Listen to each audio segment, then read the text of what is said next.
Up drivers behind the line. 3, 2, 1, go. Rebuild starts with the autonomous period that lasts for 20 seconds. These robots are moving around pre-programmed, trying to score as many points as possible. Each of those fuels still worth 1 point. High performer during this time making their way over to their driver station. 1501 Team Thrust picked up additional volume of fuel from their human player station, the Outpost. Red Alliance 10021 beached up on some of that fuel, but potentially has the remainder of the match to catch back up in that deficit.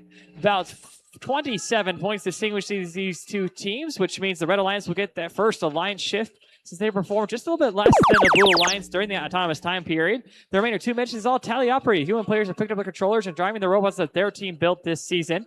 7657 made it to this event by just a couple of district points, but they're excited to be showing off their unique design, able to pick up fuel here from the center part of the field and deliver it to around the field of play. Now playing a little bit of bumper-on-bumper action against 1501, just a little bit enough to kind of get their opponents off kilter, which can cause some issues down the line for their opponents. Continuing to shuttle those game pieces now. Garen Catholic Golden Gears launching that fuel from the neutral zone over to their alliance station. Since their hub is currently inactive, they're playing a little bit of Hungry Hippo, trying to pick up those fuel pieces and get them in a position where they're well prepared for when their hub is active. 4982 Olympus Robotics on their opponent's side, snatching up some of that fuel they were hoping to save.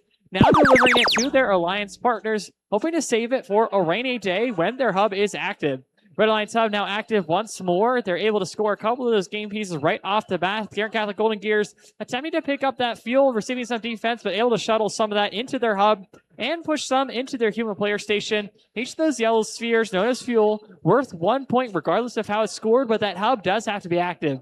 Blue Alliance hub now becoming reactivated itself, offering up them a final scoring opportunity. About 70 points distinguish these two teams. Blue Alliance, though, still needing to get that parity against their opponents. About 40 points distinguishing these two alliances. Those referees continuing to monitor that bumper-on-bumper action to make sure it stays within those rules of play. Blue Alliance now just 20 points below their opponents, and when we enter the end game period, both those hubs will become reactivated, allowing for these teams to kind of back and forth and continue to apply that pressure. Blue Alliance overcoming that point deficit, but Garen Catholic Golden Gears has a chance to come back and deliver a good volume of fuel on their own. Final 16 seconds in this match, Blue Alliance pulling ahead by quite a point margin. 7657 pushing that fuel to our alliance partner, preparing to launch it into their field of play. Blue Alliance continue to apply that point pressure as time winds down to qualification match 68. We'll just see how those points total up. Taking with a score of 257, beating out Red Alliance's 206. Blue Alliance getting 4 of those 6 available ranking points. 1 for crushing Energized, 240 fuel, of course, required for that. And 3 for winning the match, 1501 rising into the 4th ranked position. Stick tight for qualification match 69 here at the FIRST Indiana State Championship.